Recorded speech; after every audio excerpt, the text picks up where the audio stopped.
أصلا نركز يقول أكيد يا ريسي تقولي يانكو أنا ستوجا جومبان دندن جيا وسونيا نبيان كوبا أوركو إجولنا كسبلي سنبر بادمو أسوما بدو برباد أنا أكما بيامي بيجو قدو بربادمو أدا ما بيجا وسودن أمي ما في بريكما دبالين كنني بيجو ما قالوا برباد ودو جرات كلي برباد بيان جرات دائما تيجي biyyu makalu barbaada du'a jiraani uduudan dhamee guyyaadhaa galeeti jiraadhee kagaluu hin beeku qooqaan qooqa darbaa bishaan qofas aganee godhadhee jiraadhee halkanii guyyaa an du'aa jira hojii hojjechuu hin dandeenye yaalamuu hin dandeenye dhibeen ijoolleen baay'ee asitti si balleessanii asitti hojjechaa siin jechaa jiru an hojii hin danda'een hojjedhu gaaree asalaa akka hin danda'u ani biyyu maakiya galuu barbaada maafi shilingi waliin naabuudhanii naan galchine rakkoo Ashama kabajamtoota fi jaalatamtoota hordoftoota chaanaalii YouTube jalatti argamtan hundumaa keessan nagaan waaqayyo lafaa fi mana jirtaniif kallattii jirtan hundatti isiniif haa baay'atu. Ani nagaa kooti. Nagaan na bira jiru simbira akka jiraatu abdiin qaba. Warroonni mana kootiif haarawaa taatan like, share, subscribe gochuun karaa maatii kootti dabalamaa warroonni maatii koo taatanii hanga guyyaadhaan afaan jirtan guddaa galatooma isiniin jechuu jaaladha. Warroonni mana kootiif haarawaa taatan maamila koo ta'uudhaan asumaan itti dabalamaa isiniin jedha. Obboleettii keenya kanaa baay'ee waan garaa nama nyaatu baay'ee waan nama gaddisiisudha. Ilmi namaa tokko gaafa biyyaa ba'u akka itti biyyaa ba'u beeka malee akka itti biyyatti deebi'ee galu kan beekus waaqayyo tokkicha. Gaafa biyyaa ba'anis immoo mana akkamiitis akka nama fiduu nama akkamiittis akka nama maku kan beeku rabbii tokko. Namni wanta irraa beeku tokko hin qabu. Hireen ilma namaa kunis garagara. Isheenis akkuma nama tokko nan xaarradhaan jettee biyya ofiitirraa baate garuu chaansiin kun ishii mudatee jira. Kanaafuu yaa obboloota koo warroonni biyya Libaanoos keessa jirtan warroonni Beerut keessa jirtan obboleettii keenya kana sagalee ta'aa fi du'a ishii oolchaa rakkoo kana keessaa ishii baasaa. Baay'ee akka afaan ishiitirraa dubbattutti baay'ee nama miidhamaa yerudha. Baay'ee nama baay'ee namatti dhaga'ama haalaan ishiitti dubbachaa jirtu waan ta'eef warroonni biyya san keessa jirtanii ishii baasuu dandeessan. Warroonni immoo iyyuu itti achiidhaan ishiitti dhiyoo jirtan warri jirtanis yoo ta'es gowwan keessanillee immoo iyyuu sheerii godhaa viidiyoo kana akka namoota biraa bira qaqqabee yoo ofiifillee dadhabne sagalee haa taanuu fi hadaraa oromummaa obbolummaa sagalee ta'aa fi obboleettii keenya kana namni yeroo du'e yookaan suuraa walii poostii godhanii waliif iyyuun bu'aan qabu. Ilmi namaa tokko kan waliif ta'u jireenya irratti yoo du'arraa ol oolfateedha. Kanaaf obboleettiin keenya kun hundumti keessanuu bira dhaabadhaa sheerii godhaa sagalee ta'aa fi isiniin jechuu jaaladha. Samoonuma kana micayyoo wayitillee Yordaanos keessatti akkanatti wannooti garuu sheessuun baatee jirti waaqayyoo fi haa galatu. Kanaafuu yaa obboloota koo hin beekamuu carraa rabbii akka itti ba'an beeku malee akka itti galan wanta hin beekneef obboleettii keenya kanaaf sagalee ta'aa fi viidiyoo sheer holiif godhaati.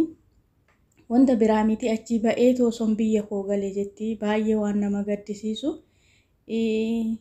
Nyaatan qabu dhugaatiin qabu intibeetii keessatti natti qollofaa jiran jetti garuu afaan ishiitiin dubbachaa jirti waan ta'e dhugaa waan baay'ee nama gaddisiisu tokko keessa fuudhu biyyi Beerut kuni garuu biyyoonni hundi isaatu biyyumaa ormaa ta'e ani biyyi Beerut kun baay'ee tokko dararaa haganan jedhamneedha gizee mara kan obboleewwan keenya shamarranii achitti irra gahaa jiru. Kanaafuu tokko gaafa biyyaa baatanillee yaa obboloota koo dhugaa ani maaliif akka ta'e beeku osuma arganis oduma dhagaanillee biyya kana irra deemuu filata namni. Biyyi kun ani dhugaa biyya seeras qabus ta'e wanta isaan hin barre ilmi namaa kunimmoo manuma manattis garagara manuma manattis tokko nama rabbii ofii ofirratti sodaatutu jira. Tokko immoo nama rabbii ofiitu sodaanne dhala namaatirratti akka osoo dhala harkaa qabu dhala namaatirratti waa hedduu raawwata.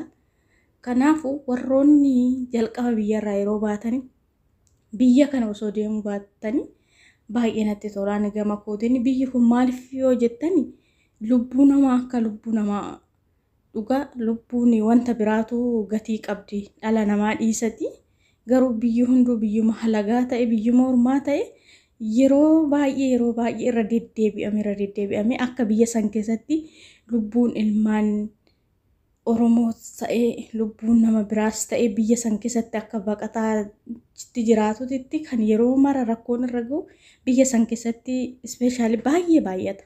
Kanaaf obboloota koo biyyaa ba'uunis akkuma jirutti ta'e biyya sanii qanima dursa deemtanii osoo booleedhaa hin ka'in biyya deemuu barbaadan tokko yookaan fedha keessaniin ta'e malee osoo kana dhageessan garuu fedha keessaniinis hin taanaaf fakkaanne tarii ejensiinis biyya biraatas erga jedhee achiin immoo ga'ee biyya kanatti illee jijjiiruu danda'a. Kanaafuu gaafuma sanii biyya keessanirraa hin ba'ina wanta fisanitti hafu malee dhugaa biyyi Beeruuti kun baay'ee tokko ulfaata. Akka garuu yeroo maras arginutti haguma fe'illee biyyoonni kaawwan haguma fe'illee ijoollee baqattoota kanarratti waa hedduu haawannoo jedhan malee akka ijoollee Beeruut keessaa lubbuun isaanii waa hedduu irratti yaannoo jechaa hin agarreesi.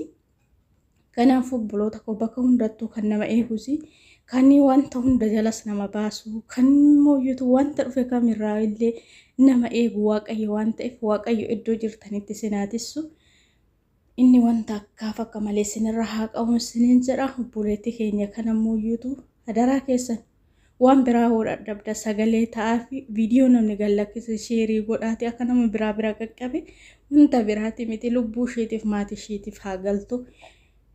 Nuti qabeenya laalla malee nuti mallaqa hojjennee galuu laalla malee fayyaa guutuu immoo yuutu akka ba'anitti biyya ofiititti deebi'u maatii ofiititti deebi'uun carraa guddaadha obboloota koo. Kanaaf hunda keessan iddoo jirtanitti sinaa eegu obboleetti keenya kanaaf immoo sagalee haa taanuu fi du'a ishee oolchinu gaafa namni tokko du'e bichaa oliif iyyuu fi suuraa olii poostii godhanii too irraa haasa'uun bu'aan qabu yeroo lubbuun jirtu kana.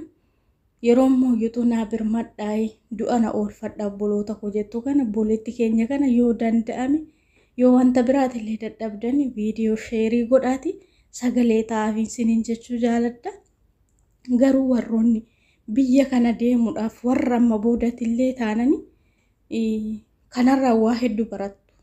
Maaliif biyya ormaa biyyuma ormaatillee ta'u biyya kam gaafa deemtan biyyuma namaati garuu kan akka biyya Beeruut kan dhugaa dhalli namaa dhala wanta biraatillee tanqata dhalli namaa garuu kabajas qaba namni dhaleetis beeku dhala namaatiif hinna oduu dhalaniitis dhala harkaa qaban akka nama dhalan beeyneeti kan dhala namaa godhaa jiran waan ta'eef kanaan warra amma booda biyyarraa baatanis ta'e warri mooyyuutu ganaas ba'uuf taatanis ta'an biyya Beeruut kana keessafuu